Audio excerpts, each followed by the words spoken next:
Today we're going to be looking at the Carousel. This is an instructional strategy designed around collaboration, student engagement, and equity of instruction, which are all keys to closing the achievement gap. To use the Carousel, you need to have 4 to 5 different colored bright markers. Divide your students into 4 or 5 teams. Depending on the number of students in your class, you may have to work with this. You will need to hang big sheets of paper around the room, with some good distance between them for conversations. You will need a sheet of paper or whiteboard space for each team. Refer to the teams by their marker color, the pink team, the red team, the black team, and so on.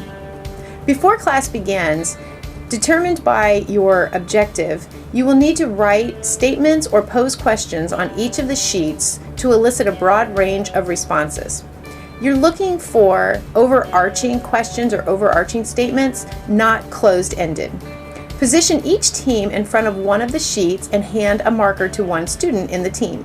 When I say go, you will have 2 minutes as a group to write as many intelligent points as you can on your board.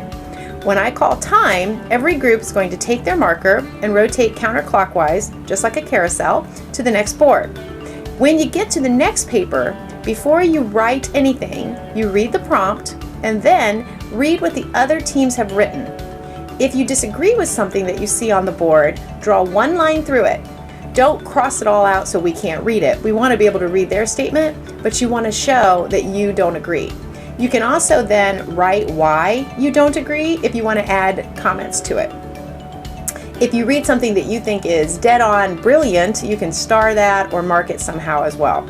Then start to compile your own comments.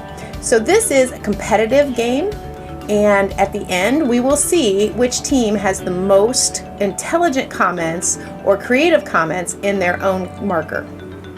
So for teachers, when you get done with this, all it really takes to have a great conversation is one team to put a line through a few of the comments of other students.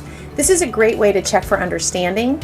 You can see who doesn't quite understand the concepts completely, who has a lot of background knowledge that they can add, and it helps you understand where you need to go before the assessment if you are reviewing, and it also helps you really look at your instruction and know what students are bringing into the unit if you're doing this as a pre-assessment. For the most part, teachers love the Carousel, and it gives you an option of exploring different ways that you can tweak your learning environment to promote better student engagement.